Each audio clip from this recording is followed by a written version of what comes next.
মানে এখনই মনে হচ্ছে পুড়িয়ে খেয়ে ফেলি। বন্ধুরা দেখো, এখানে এই সাইডে রয়েছে গম আর এই সাইডে রয়েছে ভুট্টা, আর দুটোই কিন্তু প্রায় হয়ে এসেছে। দেখো গমগুলো পুরো হয়ে গেছে, আর মাত্র কদিন পরে এগুলো তোলা যাবে। আর ভুট্টার মোচাগুলো দেখো কত বড় হয়ে গেছে। কাকা আমি কি একটা ভুট্টা? হ্যাঁ, ভুট্টা তো তোমাদের জন্য লাগানো, তোমরা ছেড়ো। চলো দেখি এই ভুট্টাটা।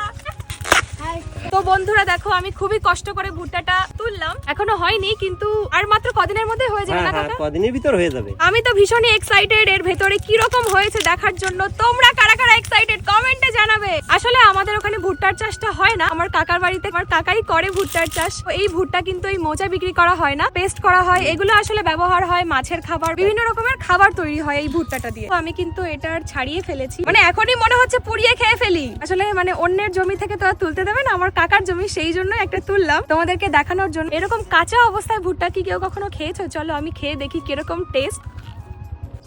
বেশ ভালো, মিষ্টি।